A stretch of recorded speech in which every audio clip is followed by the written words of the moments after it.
In this section of class, we'll be learning about artificial intelligence. AI can be generally thought of as the task of creating automated systems that can perform tasks that are typically thought of as being limited to humans. Things like planning, making decisions, and learning from experience, for example. These things seem to be sort of mystical to us humans because we humans have experiences of thinking about and doing these things. When we first start to think about how to get a robot to plan, make decisions, or learn from experience, it seems strange and difficult if we think we are trying to get a robot to have these same experiences. But in fact, we aren't trying to get a robot to have experiences of these things.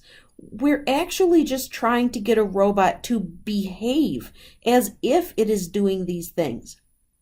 Getting a robot to behave as if it is planning, making decisions, or learning all comes down to algorithms.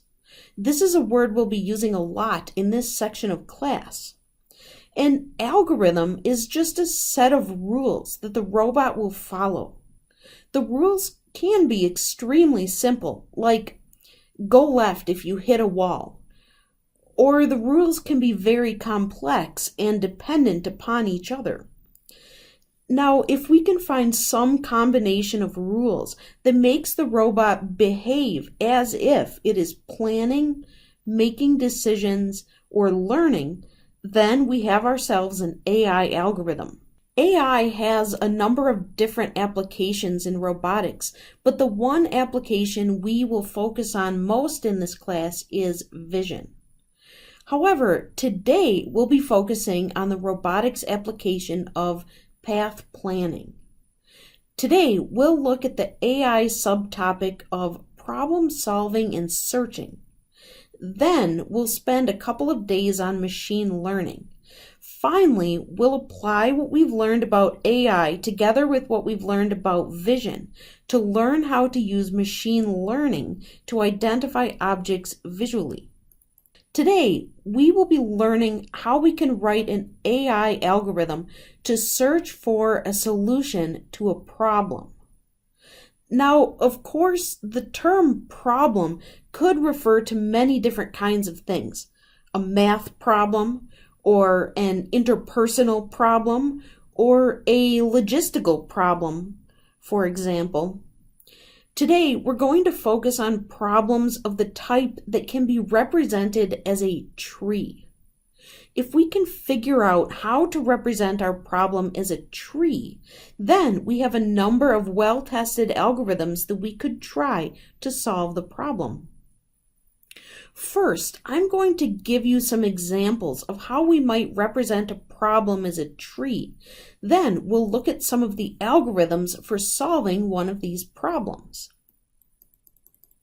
So here's a simple problem that robots face frequently in many kinds of situations. Suppose I have a robot over here, and suppose this robot is a mobile platform, meaning that it isn't attached to the floor, but it can move around from place to place. Maybe this is a vehicle that can drive, or a drone that can fly, or something else. And suppose I want the robot to move to the other corner over here. And suppose that there are some obstacles in the way. I could state the problem like this.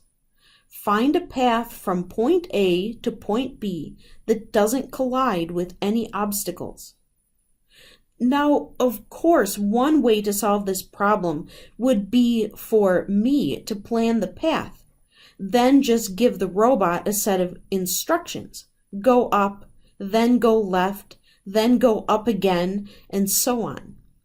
This doesn't necessarily require any kind of AI. But suppose instead we want the robot to be able to figure this out on its own. We want to give the robot some rules. an algorithm to figure out a path across the room that will work even if we don't know ahead of time where the obstacles are. The first thing we want to do here is to create the problem space for this problem.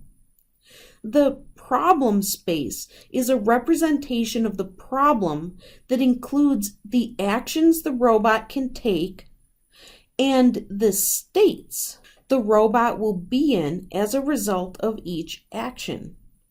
We will represent this problem space as a tree. The tree should show all of the possible robot actions over time. So the robot's starting location is at the top. I put this location in a square, and we call this the robot's beginning state. Then the robot has 4 possible actions: go up, go down, go right, or go left. I'll make each of these possible actions a line, and each line leads to a new state. So if it had gone up, it would be in this state, which is a new location.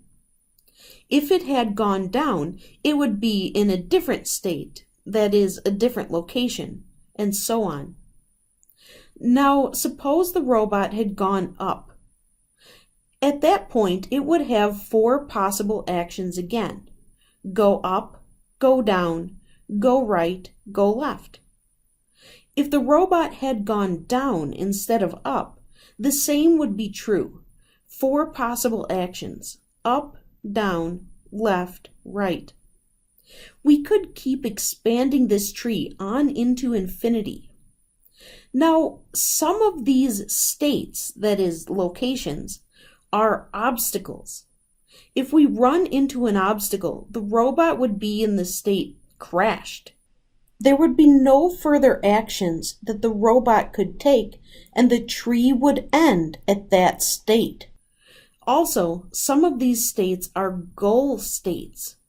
When the state is that the robot is located at point B, that's our goal.